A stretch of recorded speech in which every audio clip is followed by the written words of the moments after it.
الرحمن الرحيم وننزل من القرآن ما هو شفاء ورحمة للمؤمنين ولا يزيد الظالمين إلا خسارا. وقال النبي صلى الله عليه وسلم خيركم من تعلم القرآن وعلمه. صدق الله العظيم وصدق رسول الله الكريم ونحن على ذلك من الشاهدين والشاكرين والحمد لله رب العالمين.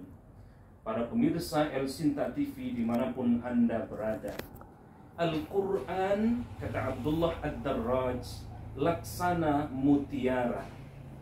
Al-Quran digambarkan seperti mutiara.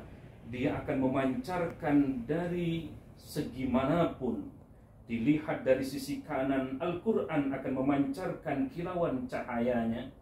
Di sebelah kiri dilihat Al-Quran akan memancarkan cahayanya. Dilihat dari sisi atas, sisi bawah, samping kiri, samping kanan, maka Al-Quran akan mengilaukan cahayanya. Dilihat dari perspektif sejarah, Al-Quran berbicara tentang sejarah.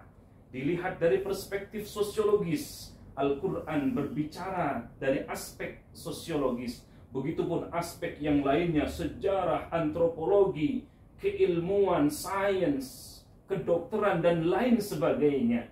Maka ketika kita melihat Al-Quran dari perspektif apapun, Al-Quran akan mengilaukan cahayanya.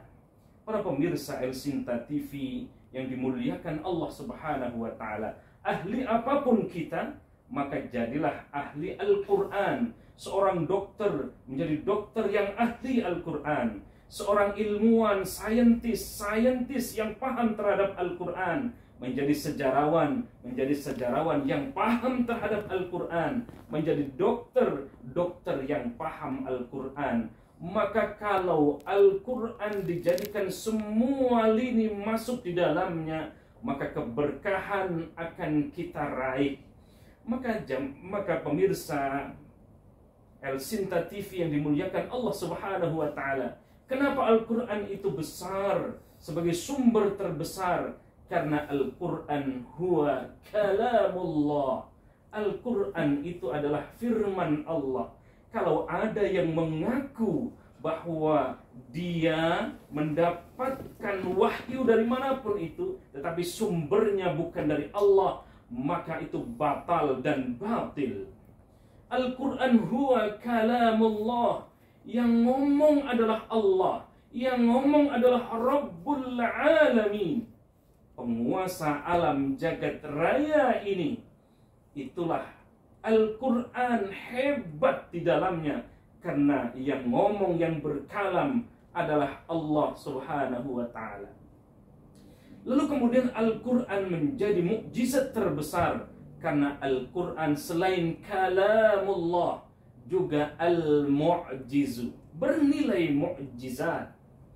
Mukjizat itu kata para ulama ada yang bersifat hissiyah, ada yang maknawiyah. Hissiyah itu terjadi kepada para nabi-nabi terdahulu sebelum Nabiullah Muhammad sallallahu alaihi wasallam. Nabiullah Musa alaihi salatu wassalam dengan mukjizat tongkatnya yang menjadi ular. Mukjizatnya hanya untuk Nabiullah Musa alaihi salatu wassalam dan umatnya ketika itu saja. Mukjizat Nabiullah Ibrahim alaihi salatu wassalam, beliau tidak mampu dibakar, dan mukjizat itu hanya untuk Nabiullah Ibrahim dan umatnya ketika itu saja. Umat hari ini, umat Rasulullah sallallahu alaihi wasallam, tidak lagi mampu merasakan kemukjizatan yang dulu pernah terjadi kepada nabi-nabi terdahulu. Inilah mukjizat hissiyah kata para ulama.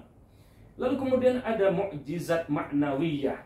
Mukjizat maknawiyah itu terjadi dari 14 abad yang lalu, yang turun kepada Rasulullah sallallahu alaihi wasallam. 14 abad yang lalu sampai hari ini, sampai akhir dari kehidupan ini, mukjizat Al-Quran masih terus kita rasakan. Al-mu'jizu al-munazzalu ala khatamil anbiya'i wal mursalin. Al-Quran itu diturunkan kepada Nabi dan Rasul yang terakhir, yakni Rasulullah Muhammad sallallahu alaihi wasallam.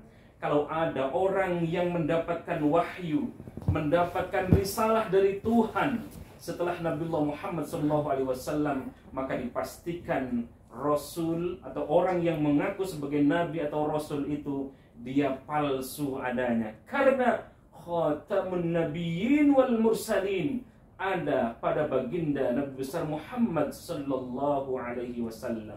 Para pemirsa El Sinta TV yang dimuliakan Allah Subhanahu wa Ta'ala, betapa keagungan Al-Quran bukan hanya untuk Rasulullah Sallallahu Alaihi Wasallam 14 abad yang lalu, tetapi hingga hari ini kita mampu merasakan bagaimana kedahsyatan Al-Quran dari sisi kalimahnya, dari sisi ayatnya, dari sisi susunan kalimat, dari sisi kosakata dan seterusnya. Itu menjadi mukjizat terbesar bukan hanya untuk Rasulullah dan umatnya ketika itu 14 abad yang lalu, tetapi kita mampu juga masih merasakan kemukjizatan Al-Quran hingga hari ini.